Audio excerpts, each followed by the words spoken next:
Good evening from New York. I'm Chris Hayes. The violence in Ukraine is escalating, with Russia now bombing civilian targets across the northeast city of Kharkiv.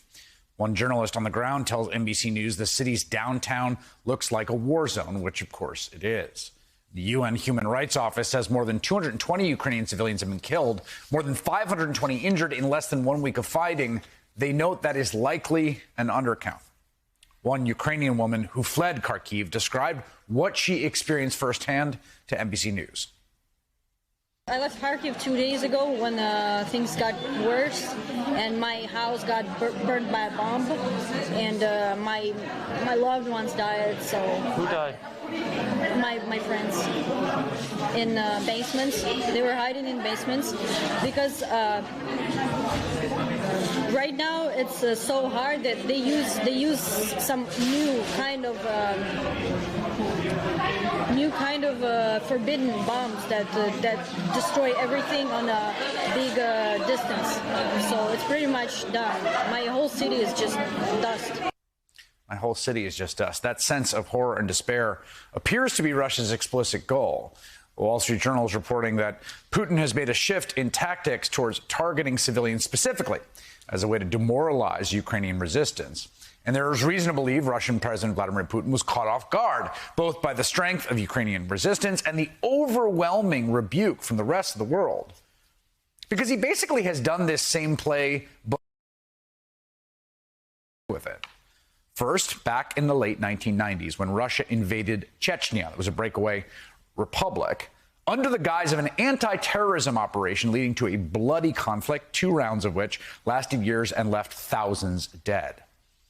And then again in Syria in late 2015, when Russian forces intervened in that country's civil war in order to keep dictator Bashar al-Assad in power. For the better part of a decade, Russia has been accused of bombing civilian targets in Syria, including schools and hospitals, facing relatively little outcry from the international community. Certainly nothing compared to what we're seeing now. And Syria is also where Putin tested out internationally the disinformation tactics Russia is known for today, muddying the waters about Assad's crimes against his own people and the nature of Russia's military targets. At one point, even painting humanitarian rescue workers as terrorists.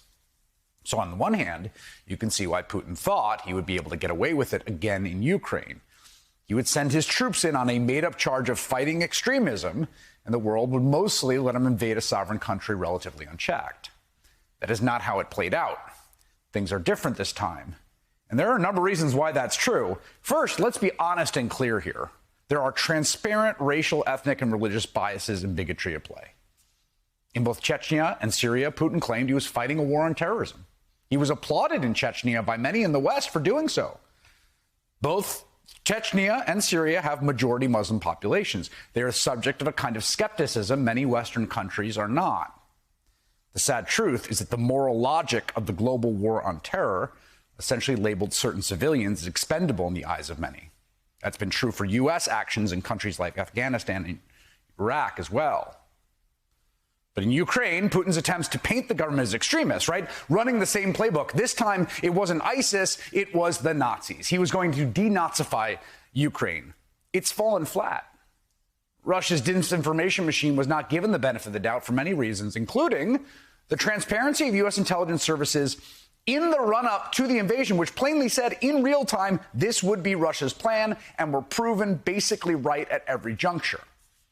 There's also the fact that Ukraine is in Eastern Europe, the site of the worst barbarism in human history, the most horrifying wars and genocides. And that puts the invasion front of mind for many Western countries on a continent that has been bloodied by conflict over the centuries. Perhaps most importantly, Ukraine is also the richest country to be subjected to this kind of attack in the digital age.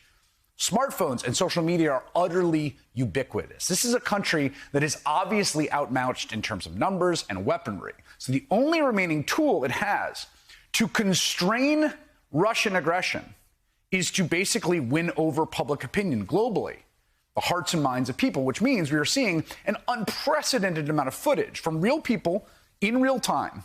And it is providing Ukraine with its only real hope of fighting back against this occupation, rallying public global opinion to exert pressure on Putin via the information war. And so far, it has been an effective strategy. Videos of Ukrainian resistance are everywhere on our social media feeds. They're pushing a consistent narrative of a country heroically fighting back against a brutal oppressor. Now, we should note that none of the videos we're about to show you were shot by NBC News. They were posted to social media. We cannot verify for certain where they were taken, but this video I'm about to show you, posted on Facebook on Saturday, a group of people attempting to physically resist what appears to be a Russian tank in a city about 150 miles north of Kyiv. One man even kneels in front of the tank in an attempt to stop it from moving forward, recalling that famous image from China in Tiananmen Square. Similar scenes are playing out throughout the country, like in Melitopol, where a group of protesters called Russian forces occupiers and told them to go home, even attempting to physically push their trucks away as a Russian soldier fires a gun into the air. This video was verified by the New York Times Visual Investigations team, which, by the way, is doing an incredible job. It is in Konotop, where a group of civilians stood up to Russian troops marching through the streets holding grenades. The crowd curses at the soldiers, telling them to put their weapons away, and ultimately forces them to retreat. The town's mayor then asked the crowd if they were willing to fight the Russian occupation. Вони нам поставили умови зараз.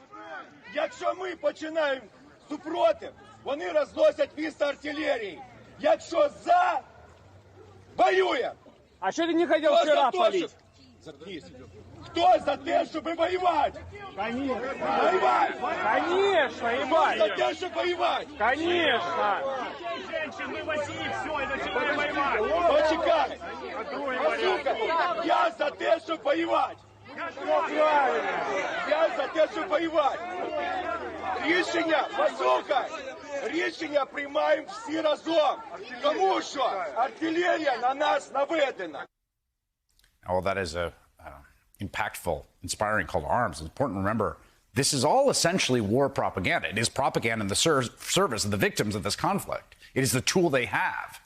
And perhaps no one has benefited more from Ukraine's information war than its president, Volodymyr Zelensky. The former television actor turned politician has been keeping in frequent communication with his country and the world, first in a series of formal addresses to the public, then in more informal videos posted to the more than 1 million followers on his Telegram channel, where Zelensky presents himself as a fighter on the ground, ready to sacrifice for his country. It is all part of an appeal to the world, perhaps especially the Russian people, to oppose the war, a sentiment echoed earlier today by U.S. Secretary of State Antony Blinken. This is President Putin's war. This isn't the Russian people's war.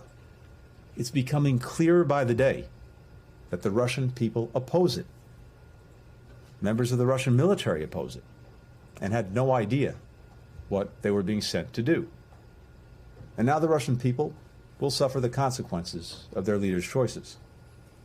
So, my message to the people of Russia, if they're even able to hear it, as the Kremlin cracks down even harder on media outlets reporting the truth, my message is that we know many of you want no part of this war.